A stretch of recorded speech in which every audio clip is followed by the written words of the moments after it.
महाराष्ट्र के हो, गुजरात के हों, एक ऐसा कोई राज्य और थे जिनके विधायक आए तो हमारी गवर्नमेंट थी।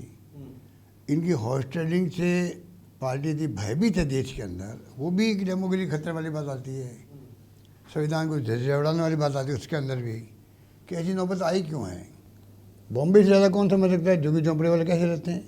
जब प्लेन से उड़ते हैं हम लोग तो हमें शर्म नहीं आती कि अभी देखिए, मतलब यहाँ बैठे हैं, इतने में मेरे ख्याल 10 परिवार रहते होंगे।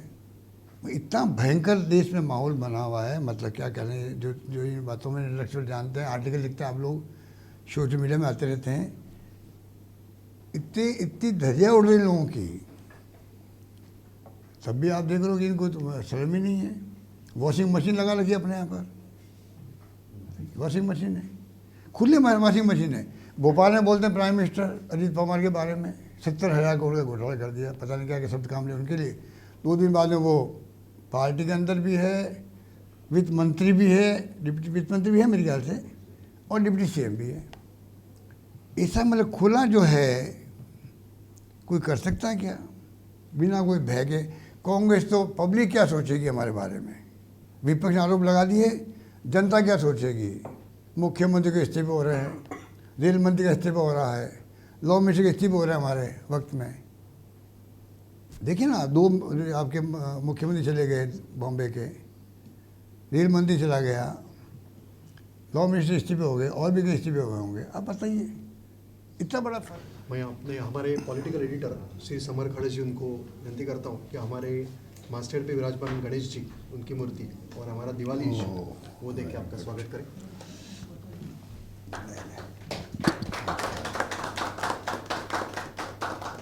Thank you. ये चुनाव में और लास्ट लोकसभा चुनाव में भी हम लोगों ने ये मटा कट्टा कट्टा जिसे बोलते हैं, जहाँ पे गपशप चलता है, गपशप और चलता है, संवाद होता है, तो इसमें चौपाल हमारे राजस्थानी मारवाड़ी में कहते हैं हथाई होना। तो हर वार्डों के अंदर जो मोहल्ले होते हैं, मोहल्ले, उसके अंदर जो चबूतरी होती है, लोग उसमें बैठ जाते हैं मोहल्ले वाले, वो कहते हैं हथाई हो रही है। तो आपकी चर्चा हो रही है। चबूतरा है जहाँ पे हथाई हो जाएगी, और कभी कभी हाथापाई भी होती है। हाथापाई तो मगर ये फोरम अलग है। आपसे संवाद की आज के तो प्राइम मिनिस्टर ने चाय में चर्चा शुरू कर दी थी। आपसे हम विनती करते हैं कि ये महाराष्ट्र के चुनाव आप बहुत दिन से यहाँ पे है और देख रहे हैं, बड़ी नज़दीकी से देख रहे हैं, तो आपका इम्प्रेशन आप बताइए। बाद में हमारे सब पत्रकार मित्र आपसे सवाल करेंगे, और ये ऑनलाइन भी जाएगा और प्रिंट में भी जाएगा, ऐसा है। देखिए, चुनाव तो लंबे अरसे से चल रहा था कि यहाँ इंडिया गठबंधन जीतेगा। हरियाणा के परिणाम आने के बाद में थोड़ा रुक गया वो माहौल, वो हमें स्वीकार करना चाहिए। वुमेन नेचर भी होती है, पब्लिक के अंदर भी, वर्कर्स के अंदर भी, नेताओं में भी। और जो चमक उतरी हुई थी प्रधानमंत्री मोदी जी की कि भाई हरियाणा चुनाव जीतेगी इंडिया गठबंधन, महाराज जीतेंगे, बाद में पता नहीं क्या होगा देश की राजनीति में, उसमें थोड़ा डिस्टर्बेंस हो गया।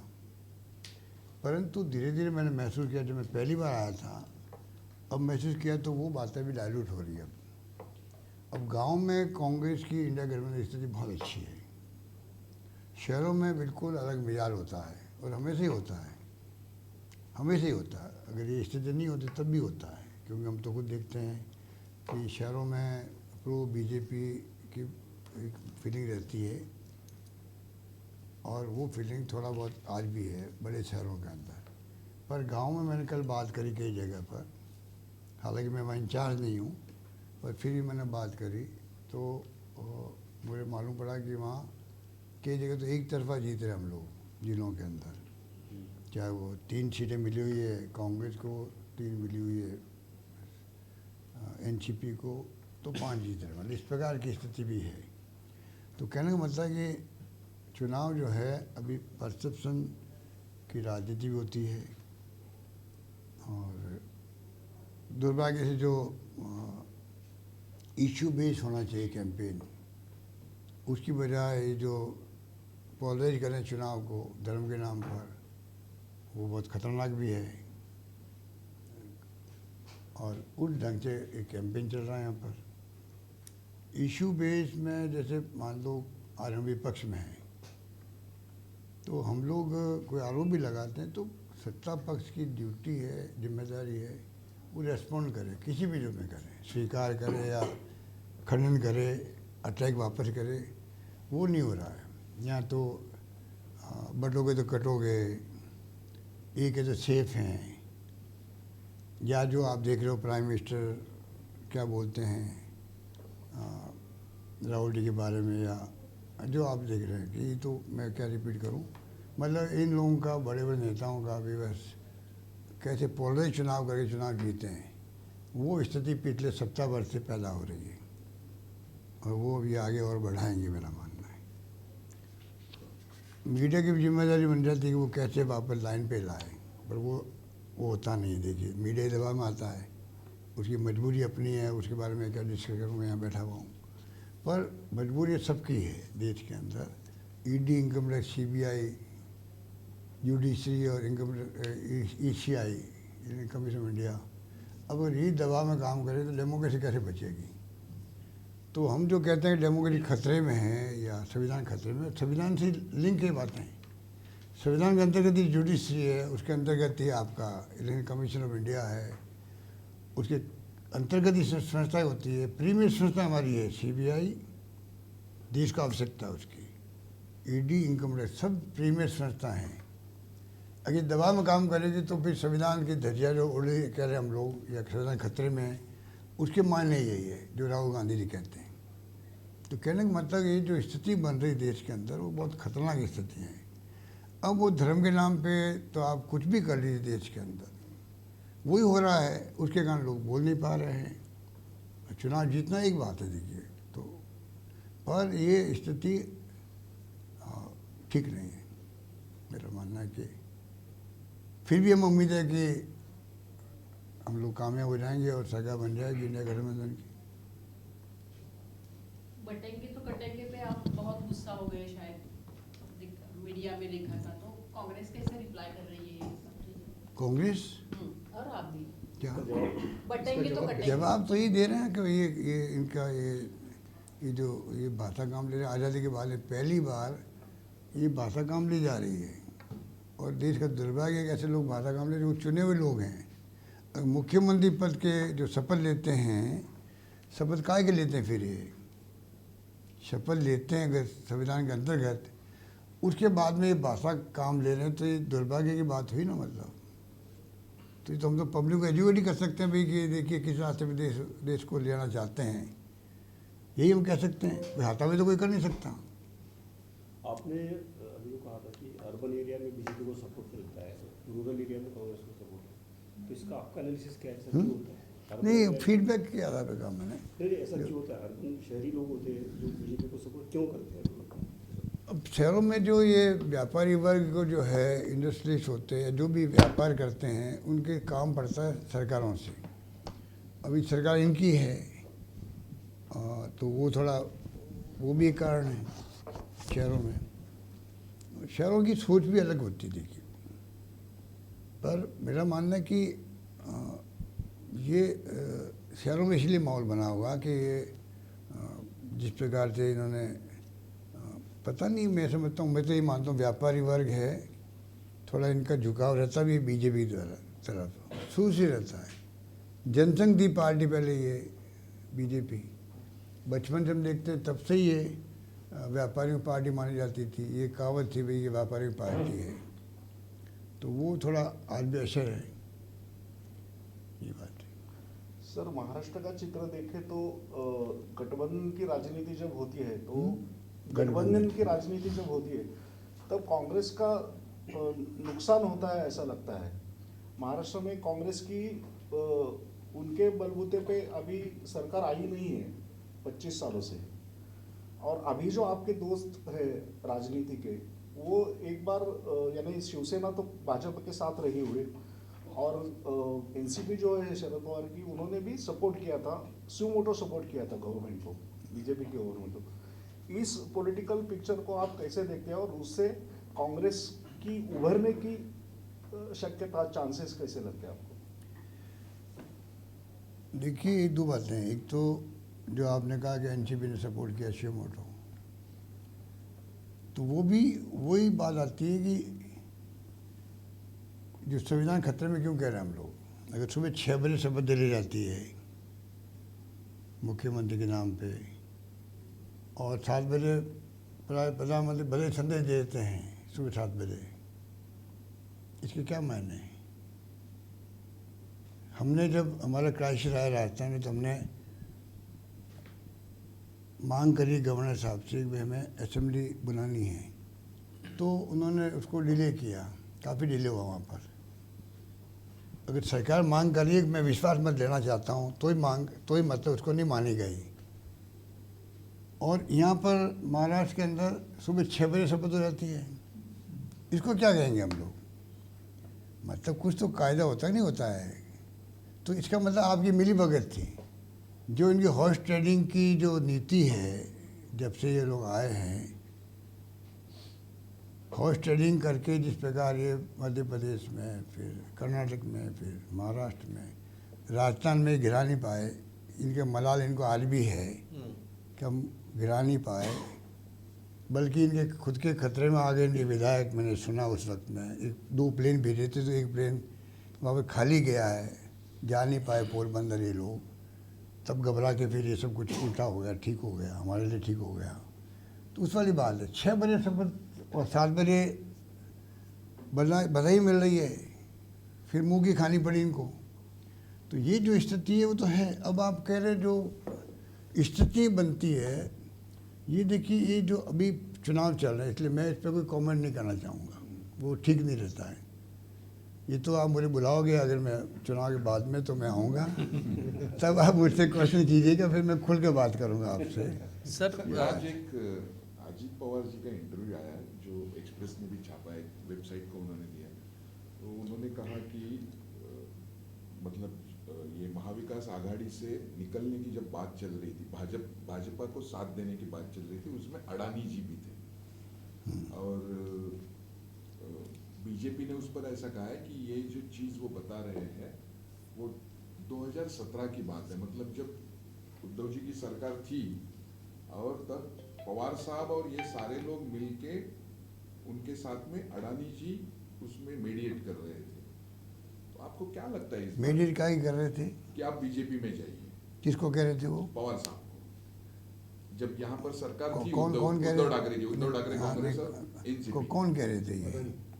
बीजेपी कह रही थी अडानी जी के माध्यम से, अडानी जी माध्यम थे उसके, ऐसा अजीत पवार ने कहा है आज। हाँ, उन तो कह दिया अजीत पवार ने।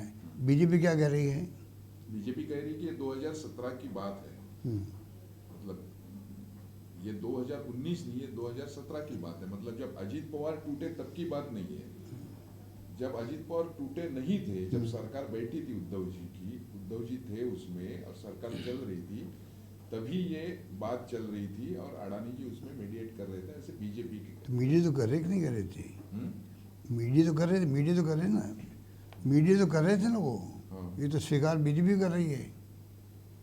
लेकिन पवार साहब के साथ अडानी जी मीडिएट करते हैं कांग्रेस। नहीं, मुझे पता नहीं है। मैं तो कह रहा हूँ, आप जो कह रहे हैं हाँ।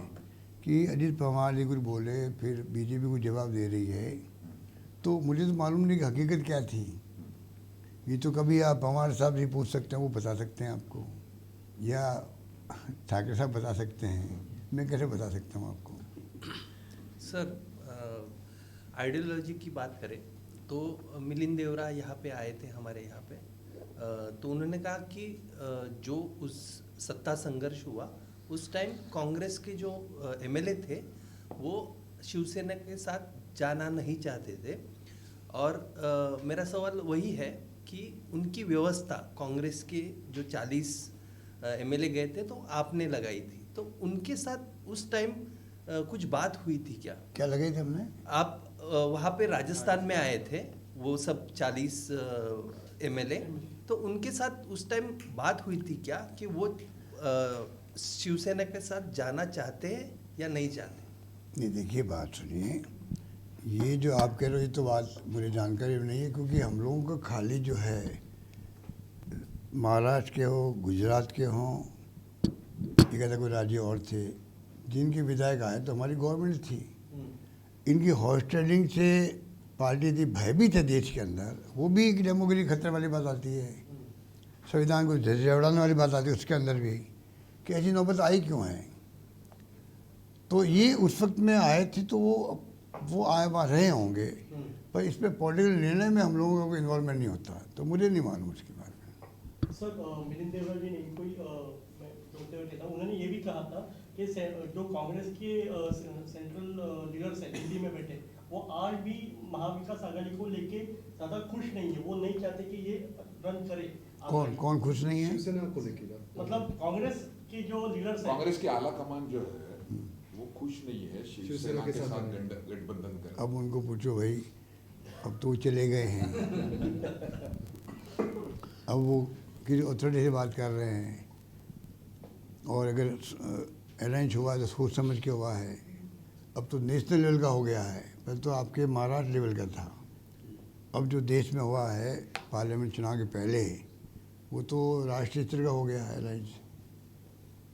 तो अब तो मैं समझता हूँ कि उस दिशा में आगे बढ़ना है। लेकिन युवा कांग्रेस से दूर क्यों जा रहे हैं? यानी बहुत से ज्योतिरादित्य सिंधिया हो गए, पायलट जी का भी रूमर चल रहा था, और ये मिलिंद देवरा जो राहुल गांधी के साथ काम कर रहे थे, वो दूर क्यों जा रहे हैं कांग्रेस से? उनको हरी है आगे बढ़ने की। उनको अगर उनका मेरा मानना है कि ये जो जल्दबाजी सोचते हैं जल्द कुछ मिल जाए हम लोगों को, क्योंकि बहुत कुछ जल्द मिल गया इनको। अगर ये पहली बार सेकंड टाइम जीत के आए हैं पार्लियामेंट में, और सोनिया जी ने, राहुल गांधी ने इनको, मनमोहन सिंह जी इनको मंत्री पद दे दिया, अच्छे पोर्टफोलियो दे दिए, तो वो भी एक कारण है। जब जल्दी मिल जाता किसी को, तो वो आगे देखता अब यार यहाँ तो कोई चांस नहीं लगता, पता नहीं क्या होगा, तो चलो अब चलते हैं, वहाँ भी चलते हैं, वहाँ कुछ मिल जाए। तो ये अच्छी परंपरा नहीं है। तो धैर्य रखता है, उसको मैं समझता हूँ उनकी क्रेडिबिलिटी बनी रहती है, और ज़िंदगी में कामयाब वही होता है जो धैर्य रखते हैं। हम लोग जब आए थे 80 के अंदर MP बन के, आज देश के अंदर जितने कांग्रेस में मुख्यमंत्री, PCC प्रेसिडेंट, AICC महामंत्री और केंद्रीय मंत्री, जिसमें भी हूँ, केंद्रीय मंत्री हम 3 बार बन गए, 3 बार PCC प्रेसिडेंट बन गए, 3 बार AICC महामंत्री बन गए, और 3 बार CM बन गए। तो धैर्य रखा, तब हमें सब कुछ चांस मिला है काम करने का, क्योंकि हमारी एक्सेप्टेंस वर्कर्स में भी हुई, पब्लिक में भी हुई, और देश में भी हुई। मैं मेरा नहीं कह रहा हूँ, मैं सबके लिए कह रहा हूँ। उसमें ऐसे कई नाम है, नाम तो मैं कह लूँ कि मतलब वो सब लोग 80 के आए हुए थे, उनको मिला चांस। और ये जो आए उसमें जिनके नाम आप ले रहे हो, उनको तो जल्दबाजी है, इसलिए ऐसा हो गया। सर, ये जल्दबाजी की सोच से सचिन पायलट का भी बच गया ऐसा लगता है। अब मेरे उसके बारे में मुझसे आज मत करवाओ। चुनाव चल रहा है, कैंपेन वो भी कर रहे हैं, कैंपेन मैं भी कर रहा हूँ, तो थोड़ा बख्शो हम लोगों को।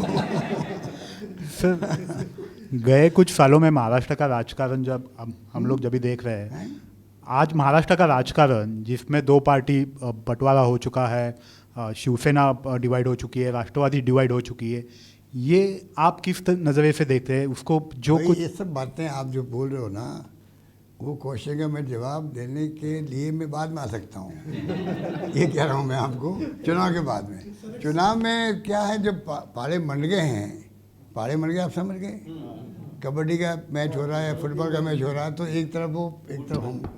अब उसमें जब खड़े हो गए, उसके अंदर फिर हम लोग पोस्टमार्टम क्यों करें?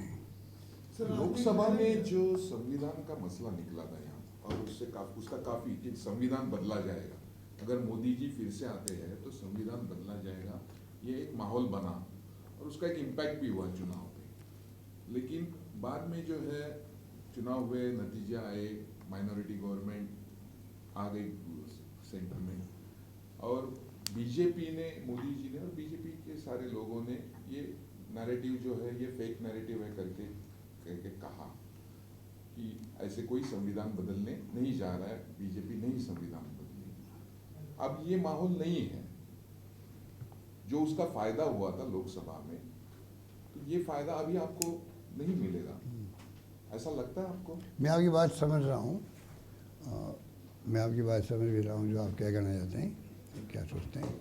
पर सवाल ये कि संविधान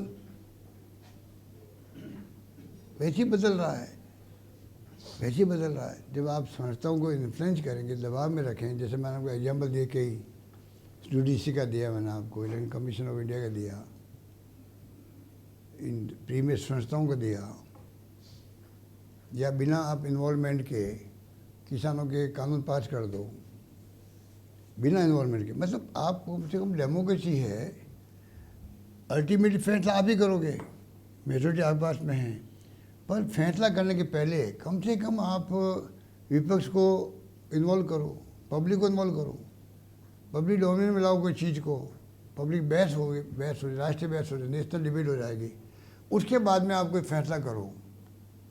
फैसला आपको ही करना है, आपकी चलेगी, क्योंकि आपके पास मेजोरिटी है पार्लियामेंट के अंदर भी।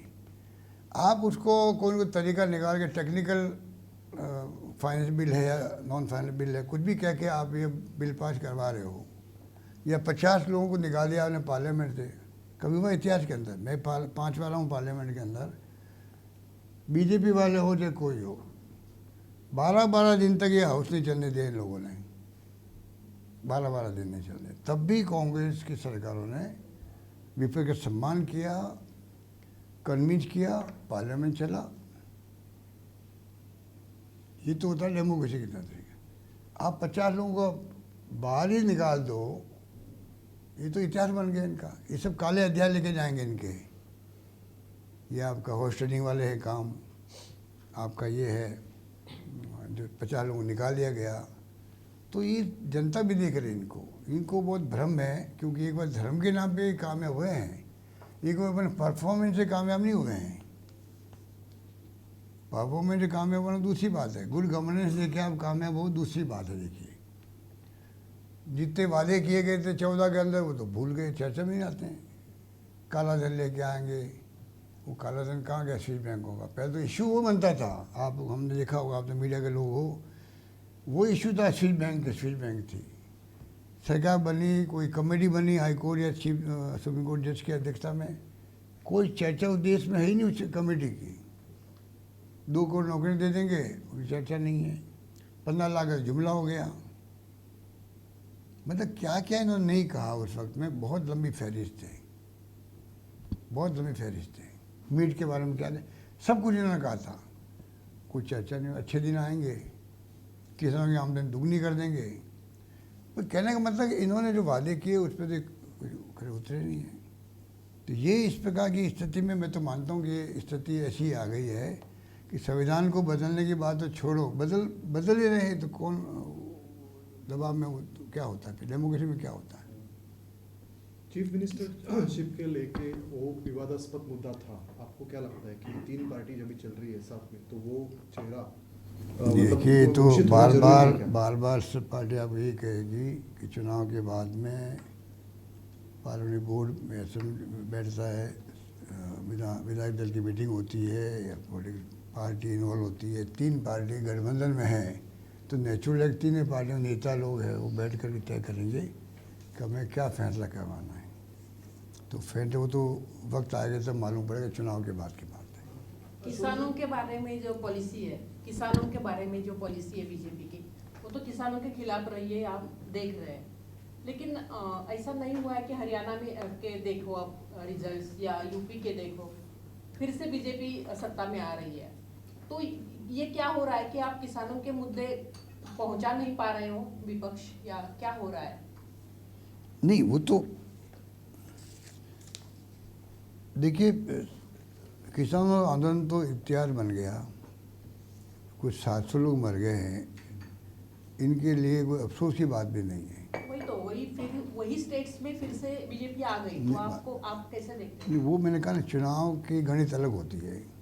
चुनाव में हार और जीत भी होती है, पर मुद्दे है या कोई इतिहास में जो बातें लिखी जाती है वो अलग होती है। इतिहास तो कोई उसको तो चेंज नहीं कर सकता, ये मरे तो मरे, तो रिकॉर्ड में है। पर एक बात है कि बीजेपी इन लोगों के किसान की पार्टी में नहीं देखिए, किसान की पार्टी है भी नहीं। ये तो सरकार में इसलिए बार बार बोलना पड़ता है, क्योंकि किसान किसान कहना पड़ता है। किसान की पार्टी में कभी रहा नहीं। उसका एग्जाम्पल ये है कि मनमोहन सिंह जी ने 72,000 करोड़ के कर्जे माफ़ किए थे किसानों के। हम लोग सरकार में 18 के अंदर तब राजस्थान, मध्य प्रदेश, छत्तीसगढ़ में कर्जे माफ़ हुए थे। और इनके जो जवाब आते हैं पार्लियामेंट के अंदर तो उल्टे आते हैं कि हम कर्जे माफ़ नहीं करेंगे, क्योंकि इससे इनकी हैबिट, वर्ड कोई काम लिया हुआ, इनका मतलब ही था भाई कि इनकी जो हैबिट पड़ जाएगी, कर्जे माफ़ हो सकते हैं, इसलिए फिर ये चुकाएंगे नहीं। उनका मकसद ये था, मतलब लैंग्वेज पता नहीं एग्जिट क्या आई पार्लियामेंट में। तो ये इनकी सोच है। अब आप बताइए कि किसानों की जो दुर्दशा हो रही है महाराष्ट्र के अंदर, मेरे ख्याल में सबसे ज़्यादा दुर्दशा हो रही है तो महाराष्ट्र में हो रही है। क्योंकि जो आत्महत्याएँ होती है, दुख भी होता है हम लोगों को जब सुनते हैं देश भर में। आपके यहाँ के वो पैरों में छाले पड़ गए थे तो लोगों ने पदयात्रा निकाली है, और किसान क्या कर सकता है? और क्या किसान क्या कर सकता है? तो मैं ये कह रहा था कि ये जो स्थिति है, इसमें देखिए इनकी सोच अलग ढंग की है। इनकी सोच प्रो पुअर नहीं है। मेरा आरोप इनके ऊपर है, इनकी सोच प्रो पुअर है नहीं, प्रो किसान नहीं है, प्रो मजदूर नहीं है, कभी रही भी नहीं। लोगों की सोच नहीं रही है। और कांग्रेस सोच से प्रो गरीब रही है बेटा, एक सोच से सीखने बात हम करते हैं। और किसानों को कन्विंस करने के आप कह रहे हैं, वो तो देखिए किसानों की पैरवी हम लोग करते ही हैं, तो पब्लिक आप जानती है कि क्या बिहेव करती है चुनाव के वक्त में, वो अलग बात होती है। तो मेरा मानना है कि सोशल सिक्योरिटी की बात कोई करता है तो कांग्रेस करते आई है, आज तक फैसले भी करते आई है। इंदिरा गांधी के ज़माने में बैंकों के राष्ट्रीयकरण हो गए, राजा मारो प्रीवियस खत्म हो गए, बड़े बड़े क्रांतिकारी फैसले हुए इस देश के अंदर। नई पीढ़ी को कौन समझावे? उनको नहीं मालूम कि इंदिरा गांधी ने पाकिस्तान 2 टुकड़े कर दिए, बांग्लादेश बना दिया। अब वो घटना कोई मामूली थी क्या? हम तो गए हुए बॉर्डर पर, शरणार्थी शिविर आए थे वहाँ रेफ्यूजी कैंप में, 1 करोड़ लोग आ गए थे इंडिया के अंदर। हम लोग तो वहाँ सर्विस करने गए थे वॉलंटियर के रूप में, हमें मालूम वो सीन क्या था वहाँ पर। नई पीढ़ी को कौन समझाया कि भाई उस वक्त में क्या क्या, पंडित नेहरू की पर्सनैलिटी वर्ल्ड वाइड क्या थी, ये जो गुमराह कर। आप बताइए डेमोक्रेसी के अंदर, हालांकि गलती खुद कर रहे हैं ये। अगर पहले के प्रधानमंत्रियों के बारे में जो इतिहास गवाह है, उस पर आप अगर नहीं अप्रिशिएट करोगे, आप खुद अपना इतिहास कभी नहीं बना पाओगे। ये मेरा मानना है। इसलिए बात हो रही है सब कि ये जिस प्रकार भाषा काम लेते पंडित नेहरू के बारे में, कभी नाम लेते हैं इंदिरा जी का, राजीव गांधी के बारे में आप जानते हो क्या बोलते हैं। इनको परिवार से शिकायत है। इनको पूछो भाई आपको क्या मायने है? डेमोक्रेसी है, गुप्त मतदान होता है, उसमें अगर मान लो गांधी परिवार कोई व्यक्ति जीत के आता है तो इनको तकलीफ क्यों होती है? ये समझ के परे हैं।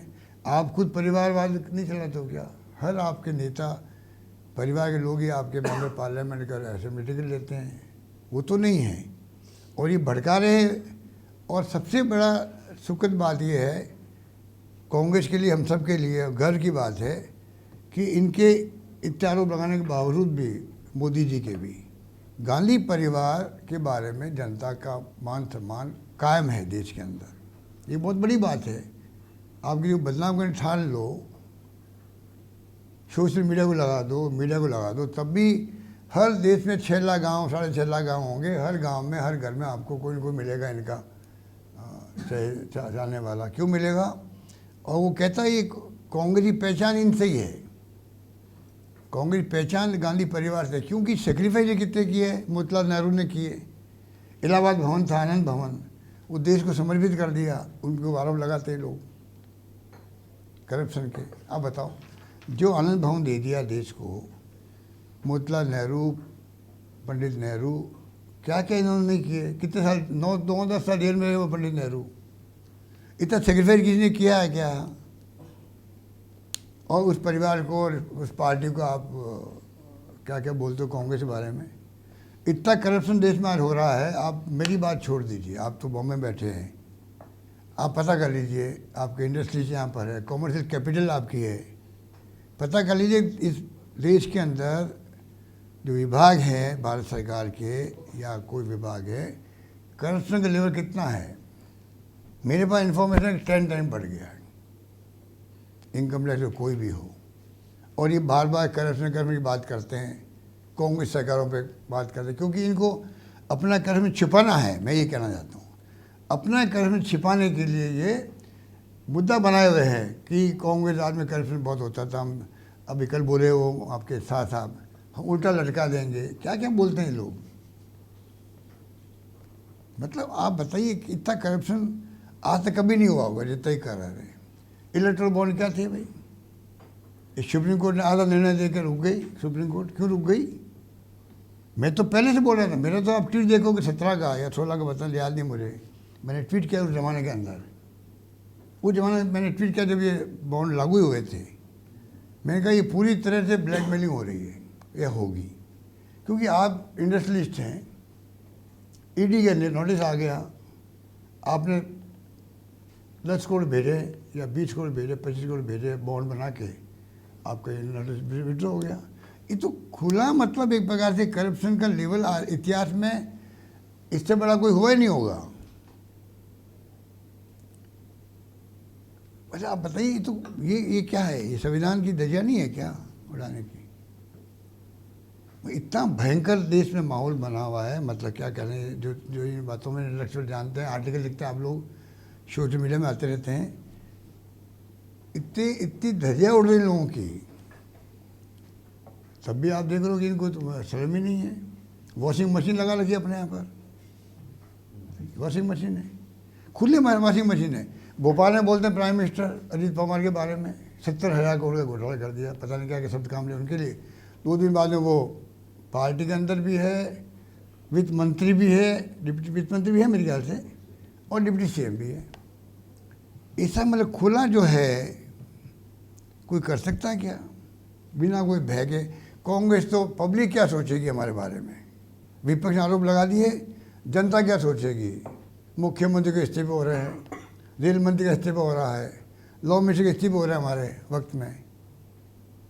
देखिए ना, 2 आपके मुख्यमंत्री चले गए बॉम्बे के, रेल मंत्री चला गया, लॉ मिनिस्टर इस्तीफे हो गए, और भी कई इस्तीफे हुए होंगे। आप बताइए, इतना बड़ा फर्क दोनों के अंदर।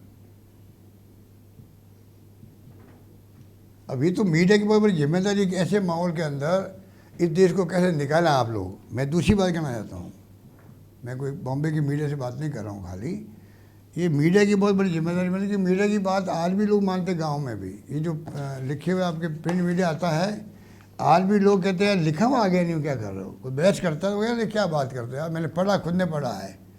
लिखे हुए शब्दों की इतनी बड़ी क्रेडिबिलिटी है, लिखे हुए शब्दों की क्रेडिबिलिटी बड़ी है, उसको समझने का आवश्यकता है। हम अपनी भूमिका से विड्रॉ नहीं कर सकते, वो नहीं हो सकते, हो रहे आज दबाव में है सब लोग। क्योंकि मेरा आपसे एक सवाल है कि जनहित से जुड़ी जो योजनाएं, जनहित से जुड़ी हुई जो योजनाएं होती है, हमने देखा है कि राजस्थान में आप 2012 में ही आपने जैसे जेनरिक मेडिसिन लिखना हो, इंदिरा रसोई हो, इस तरह की काफ़ी योजनाएं, और अभी राजस्थान विधानसभा चुनाव से पहले भी मोबाइल देना हो महिलाओं को या पेंशन देनी हो, ये सारी की। फिर भी रिजल्ट हमने देखे कि विपरीत आते हैं। यहाँ पे महाराष्ट्र में भी लाडकी बहन योजना है, बहुत उसकी चर्चा है। तो एक तो सवाल मेरा यह है कि योजनाओं को जो कांग्रेस चलाती है या उसके अलायंस के साथ चलाती है, वो इतना उसको प्रभावी तरीके से प्रोपेगेट नहीं कर पाती हैं जितना बीजेपी कर जाती है। तो एक वहाँ पे कहाँ कमी है, और दूसरी ये योजनाएं आपको चुनाव में कितना लाभ देती हैं? देखिए, लाभ दे या नहीं दे वो तो अलग बात है। वैसे तो देखो, हर सरकार चाहती है मैं गुड गवर्नेंस दूँ और चुनाव जीत के आएँ, उसका पार्ट रहती है योजना, वो अलग बात है। पर खाली चुनाव जीतने के लिए गवर्नेंस नहीं होती ना। गवर्नेंस तो हमारा ड्यूटी है कि जनता ने हमें जिताया है, सरकार बनाई है, तो हम गुड गवर्नेंस उनको दें। ये इसलिए वो हम लोग स्कीम बनाते हैं, लागू करते हैं। और ये सिक्योरिटी भी है, सोशल सिक्योरिटी हम बार बार कहते हैं ना। तो मेरी थीम भी ये रही है कि इस देश के अंदर दुनिया के मुल्कों में वीकली पैसा मिलता है, मंथली पैसा मिलता है घर बैठे हुए। आप बेरोजगार भी हो, आपको तो मालूम ही होगा, अमेरिका में सब जगह। अब अमेरिका के एक मेरे मिलने वाला बचपन का मित्र समझ लो, वो आया अभी 20-25 साल बाद आया। वो आया तो वो कहने लगा मुझे 3 लाख रुपए मेरे वाइफ को मिला के 3-4-5 लाख जो भी था मैं मंथली मिलता है, वो इंडिया में आ गया वापस, उसको मिलेगा और पूरा इलाज अमेरिका में फ्री है उनका, वहाँ के जो बन जाते हैं नागरिक वगैरह जो भी है। कहने का मतलब है कि सोशल सिक्योरिटी अगर अमेरिका में हो सकती है, हमारे देश को ज़्यादा आवश्यकता है। हम बार बार बोलते हैं 140 करोड़ की आबादी है, 140 करोड़ पता नहीं मैं क्या क्या उनके लिए कर रहा हूँ। क्या कर रहे हैं हम लोग? कुछ नहीं कर रहे हैं। बॉम्बे से ज़्यादा कौन समझ सकता है झुग्गी झोंपड़े वाले कैसे रहते हैं? जब प्लेन से उठते हैं हम लोग तो हमें शर्म नहीं आती कि भाई देखिए, मतलब यहाँ बैठे हैं, इतने में मेरे ख्याल 10 परिवार रहते होंगे जहाँ पर बैठे हैं। ऐसी स्थिति में रहते और वो उनके बेचारों की मजबूरी भी है, वो इशू बनाते भी नहीं हैं, चल रहा देश चल रहा है। पर अल्टीमेटली वो तो बेचारे ये सोचेंगे क्योंकि उनकी सोच गरीबी में ऐसी हो गई है, वो क्या करे क्या करके। हम जब चुनाव जीत के आते हैं तो हमारी मॉरल ड्यूटी होनी चाहिए कि हम उस गरीब के लिए सोचें, उस गरीब के लिए सोचें। ये तो हमारी होनी चाहिए ना। वो क्यों नहीं सोचते हम लोग? 140 करोड़ की बार बार बात बोलते हैं, चाहे सरकार कोई भी हो, पहली ड्यूटी हमारी होनी चाहिए कि हम उसके लिए क्या स्कीम बनाएं। हम 5 साल और बढ़ा दिया 5 किलो अनाज, उसी में खुश करते हैं लोगों को। 5 किलो अनाज मोदी जी ने बढ़ा दिया चुनाव पहले यूपी के अंदर कि 5 साल और मिलेगा आपको, उसमें ताली बजवा दीजिए आप। तो 5 किलो अनाज से पेट भरता है उसका, या परिवार में शिक्षा, स्वास्थ्य, कपड़े लत्ते होती है क्या? बताइए आप, कितना महंगे का ज़माना है। तो ये बातें बेसिक बातें हैं देश में। एक ये रूलसली सोच होनी चाहिए सबकी, और अकेली पार्टी कुछ नहीं कर सकती। इसके लिए तो पक्ष विपक्ष जो है, कुछ बातें ऐसी होती है जो पक्ष विपक्ष मिलके करे। मिलके करे मतलब सोच कॉमन रखे, सोच कॉमन रखे, एजेंडा कॉमन रखे। एजेंडा कॉमन रखना जरूरी नहीं है क्या? हर बात में किसी बात का आप कर रहे हैं। और जो सत्ता पक्ष होता है उसकी जिम्मेदारी वाला बड़ी होती है कि विपक्ष साथ लेके चले, वो तो आलोचना करेगा। पब्लिक ने मैंडेट दिया उसको आलोचना करने का, कमियाँ बताने का। आप उन कमियों को खंडन करो या एक्सेप्ट करो या सुधार करो, जवाब दो। इस सरकार में आने के बाद में जो हम कहते हैं संविधान खतरे में, क्यों कहते हैं? इसको मतलब नहीं है विपक्ष से। और हमारी सरकार में जो वाजपेयी जी थे या अडवाणी साहब थे, जो भी थे उस जमाने के अंदर, आलोचना करते थे हाउस के अंदर, तो हम उसका जवाब देते थे बाकायदा, उन बातों तवज्जो देते थे, भाई इन बात में दम भी है और खुद का फ़ायदा होता है उससे। अगर आप विपक्ष की बातों को सुने, अभी मैंने राजस्थान में कह दिया सरकार तो सर्कस की तरह है, तो 5-6 मंत्री मेरी बैठक किया वापस। तो मैंने कहा मुख्यमंत्री जी, मैंने कोई दुर्भावना नहीं कहा आपको, ये मैं चाहता हूँ गुड गवर्नेंस आप दो। अभी तो आप आई हो, 6-7-8 महीने हुए, इसलिए मैं बोला कि मुझे आपकी पार्टी लोगों ने कहा हमारी सरकार तो सर्कस की तरह है, क्योंकि आपस में कोई इस्तीफा दे रहा मंत्री, फिर भी कैबिनेट में जा रहा है, कोई एमएलए मंत्री कुछ कह रहा है, अपन पता नहीं क्या क्या हो रहा है। मैं हम चाहते हैं कि आप अच्छा काम करो, विपक्ष बोलता है तो उसकी बातों को सुनो, आप गांव-गांव चले जाओ कहीं पे, अभी राजस्थान के अंदर पता कीजिए। मैंने उनको कहा, मुख्यमंत्री जी को, आप पता कीजिए आज आपकी सरकार के बारे में लोग क्या सोचते हैं और आज हमारी सरकार की स्कीमों के बारे में लोग कैसे याद करते हैं। आप मालूम कर लीजिए, पूरे प्रदेश में कहीं चले जाइए, उस वाली बात है।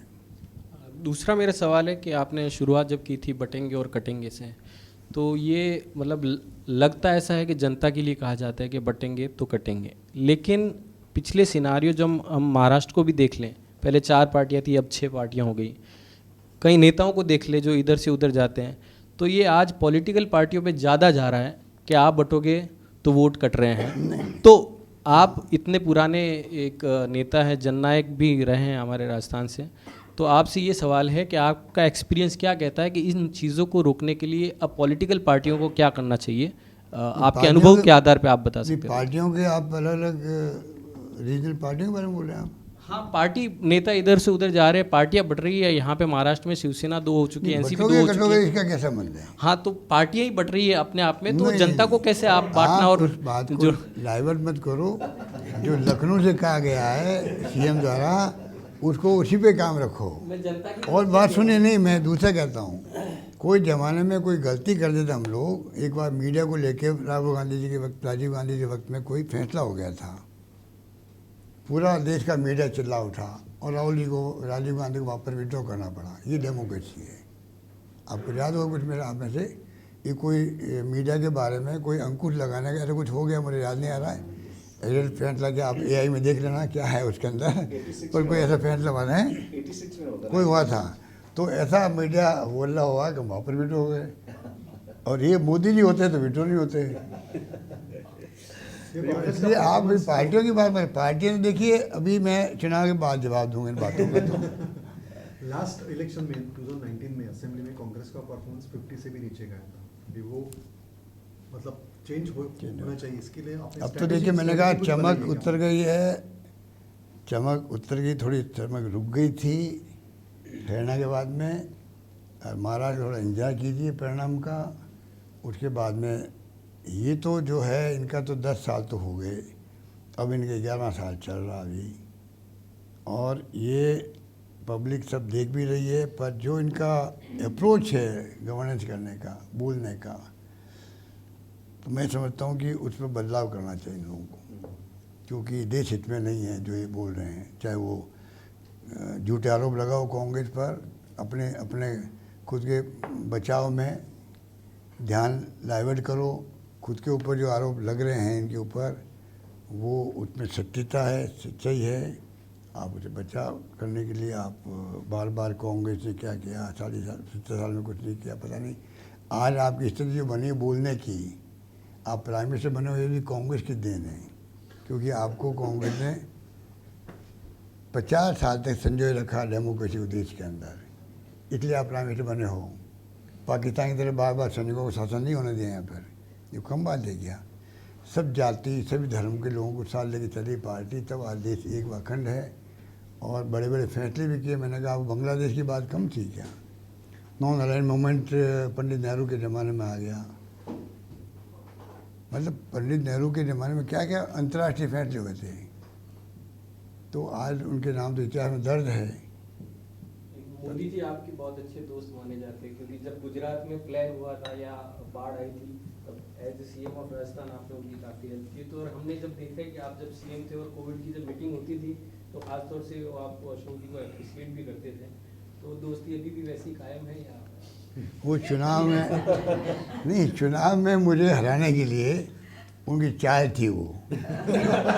अशोक गहलोत मेरे मित्र हैं, मेरे मित्र करते करते उन्होंने कन्फ्यूज किया पब्लिक को, और फिर चुनाव आया तो झूठे आरोप लगा के हमारे ऊपर, कभी कह दिया 5 लाख दिया हिंदू को, 50 लाख दिया मुसलमान को। यहाँ शरद जब पवार जब जी उल्टा को मामला है। शरद पवार जी को ऐसा बोला था यहाँ, मेरे हाँ। मित्र है, गुरु है मेरे। हाँ वही, वो क्या बोल देते हैं, उनको शूट करता है, पर करते वही जो उनको शूट करता था। तो उन्होंने एक बार नहीं बोला होगा। आप जो कोविड की बात करो तो ठीक बोल रहे हो, वो हो चाहे रेलवे का प्रोग्राम प्लेटफॉर्म पे हो, जो भी प्रोग्राम था ऐसे बोलते मेरे मित्र अशोक गहलोत, और वो मित्रता निभा दी उन्होंने चुनाव के अंदर। तो वो बात है। ये महायुति की सरकार ने जब बहनों को पैसा दिया 1500 रुपये महीना या 2100 रुपये महीना, महायुति की सरकार ने हाँ। लाडली बहना 1500 उसको कांग्रेस ने आलोचना की थी, क्रिटिसाइज किया था पहले, आलोचना लेकिन पहले अब की- कांग्रेस ही 3000 रुपये दे रही है अभी तो। आलोचना पहले लोकल लोगों ने की होगी, मैं उसमें तो नहीं कुछ कमेंट कर सकता। खरगे साहब भी एक बार ऐसे बोले थे कि ऐसे पैसा बांटने से या ऐसी स्कीम नहीं, उन्होंने कहा बजट के अंदर प्रावधान होना चाहिए, वो उनकी बात को थोड़ा चेंज कर दिया। बाकी उन्होंने कहा भाई कि बजट में तो पैसा रखो, उसमें स्कीम लाओ, ऐसा कुछ कहा था उन्होंने।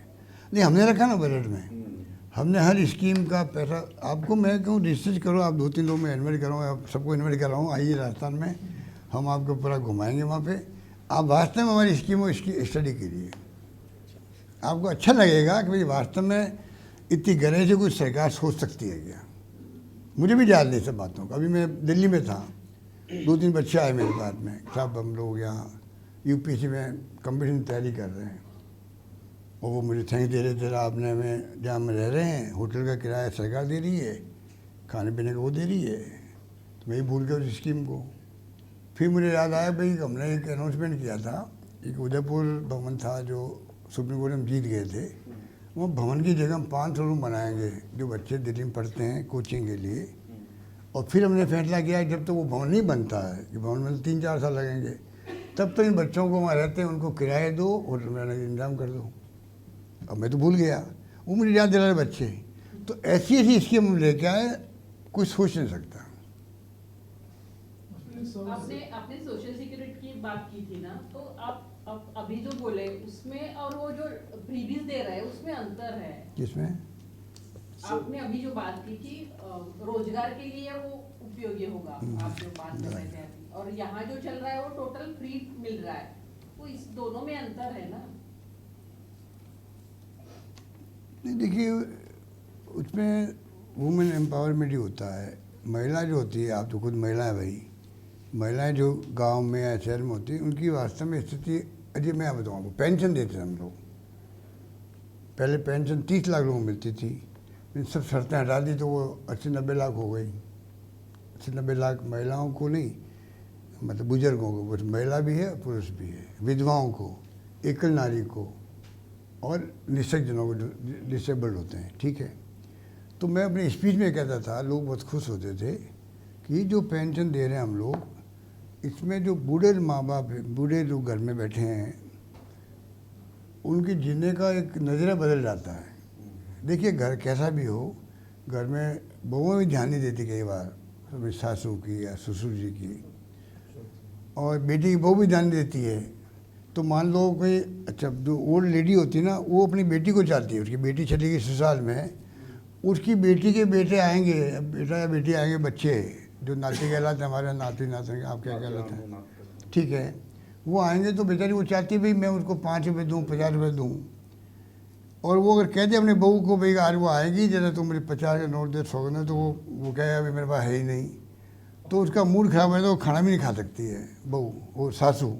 तो मैंने कहा जो हम दे रहे हैं 1500 रुपये उनको, उससे उनको कॉन्फिडेंस है भाई कि वो आएगी तो मैं 100 रुपये नोट पकड़ा दूंगी मेरी नाती को। खुद के आइसक्रीम खाने के मन में आएगी तो बहू से नहीं मांगने पड़ेंगे पैसे। तो ज़िंदगी जीने का नज़रिया बदल जाता है बुढ़ापे के अंदर। तो मैंने कहा इसलिए मैंने ये सब शर्तें हटाई है, उस वाली बात है। ये तमाम बातें सोशल सिक्योरिटी में आती है।